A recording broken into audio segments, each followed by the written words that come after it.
This is Narwhal Flow 2, a premium robotic vacuum with some new AI features that I haven't seen in any other models yet. It also comes with a redesigned base station, something new, totally new for Narwhal, along with some other upgrades that push the Flow 2 to the next level. But is it actually worth the upgrade? So without further ado, let's jump in the video and find out. First things first, I do want to thank Narwhal for sending this out to me so I can honestly review it for you guys, but this is not sponsored in any other way, as I do not allow sponsorships on any of my channels. If you guys love unfiltered, unsponsored content, make sure you hit that subscribe button, and while I at it, hit that like button. Now, I've been using the Narwhal Flow 2 for about a month now, and Narwhal has always been a leader in its mopping ability. And the first thing that I noticed when I saw the Narwhal Flow 2 at CES is its newly designed base station. They've always had the base station that was different than any other brand, which had a wider base, it was shorter, and the robot would sit underneath the base station without sticking out. But they've now changed it to look like most other smart brands, which are taller and thinner, and the robot does stick out from the base station. To me, it's not a huge deal, but I did like the original design of the Narwhal as it was different, and the robot didn't stick out from the base station. Nevertheless, it still looks good. They also have a built-in LED light that will kind of give you the status of what's going on. So when it's cleaning the mop, it'll be one color. When it needs water, it will have another color. That way, it's easy to identify just by looking at it. Now, on top, you do have the two water reservoirs, one dirty, one clean, which is pretty normal. But what they've done here with the dust bag, instead of taking off the front cover, you have to remove those two water reservoirs to get to the dust bag. Now, they say this dust bag can hold up to 120 days. Obviously, that's going to vary depending on how dirty your house is. We'll see how it does in my house, and I'll update the comments down below. Now, also in the Flow 2, you do have a soap dispenser, and what I really love here is that it's a empty soap dispenser, so you can add your own solution to it, which is really nice. In the original Flow, they had an area for the soap dispenser, but never really talked about it, and then we found out later that they don't even make cartridges to fit in there. So it's really nice to see in the Flow 2 that we can add our own detergent if we want to. Obviously, they want you to use theirs. They also have a version of this base station that you can have plumbed in. So if you don't want to deal with the reservoirs and refilling them and emptying them out, you can have that unit and plumb it right into your own plumbing. I don't have that model, so I'm not going to talk about it any further.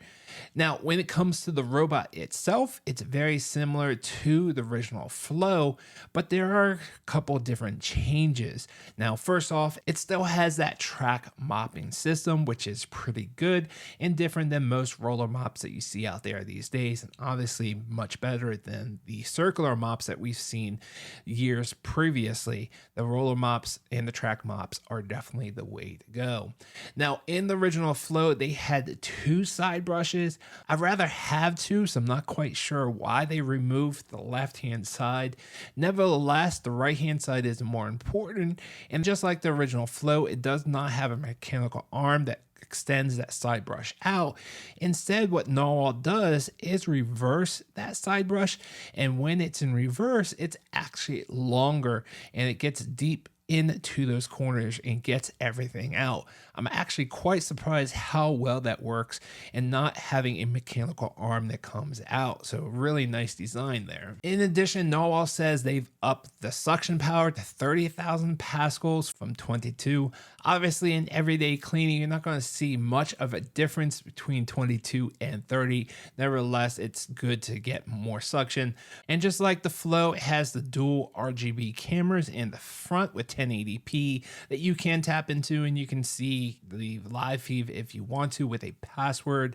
Unfortunately, the obstacle avoidance is okay. It's not good or great, but it did okay in my tests with real objects that are quite low, like pencils, wires, dog feces, which most of those it avoided, but it did not see the pencil and actually hit the pencil a few times. So it does not get good ratings, but okay ratings, as it does not hit the more important things like dog feces, which is just a total mess. You don't want to go there. In addition, it can identify things within the app. So if you go in there, you can see what it has identified, including valuables like phones and jewelry and many other objects that it can identify. And you can go in there and you can see where your objects or personal belongings it has found. Although a lot of times it is incorrectly marked, and I've never gotten a notification for valuables. So you do have to go inside the app to see what it has found. And just like the last few Narwhals, it has a anti-tangle main brush head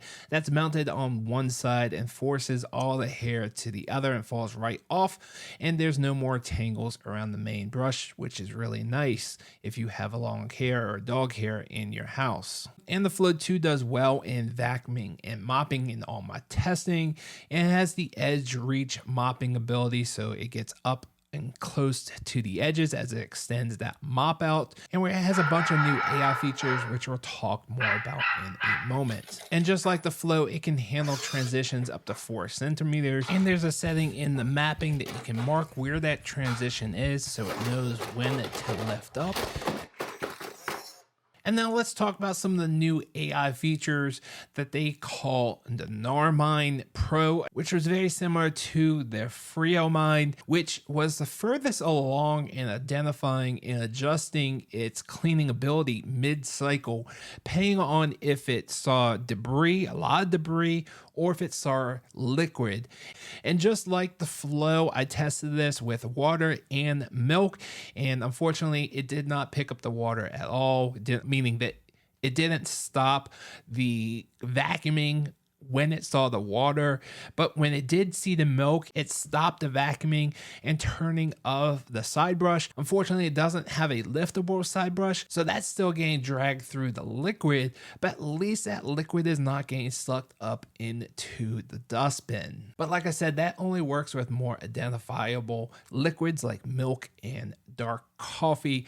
Water can't be seen by these cameras yet. So I still suggest if you do have a liquid spill to run it in mop only mode. And then when it saw a lot of debris, actually stopped mopping and increased its suction power. You can hear it here in my demonstration. It picked up all the debris without any issues.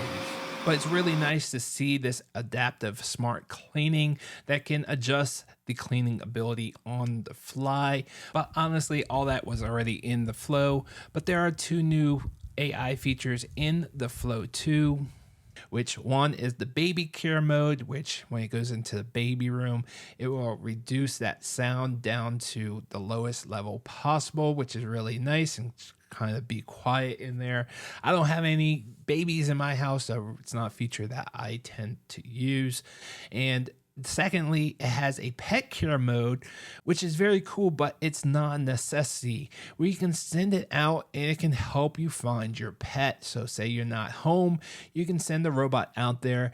It will go around your house and try to find your pet. Now, unfortunately, in my testing, it found a lot of stuff that it thought it was pets, like dog toys and shoes or Uggs that are nice and furry. That's not my dog. But sometimes it did find the dog, and a lot of times it found other stuff also.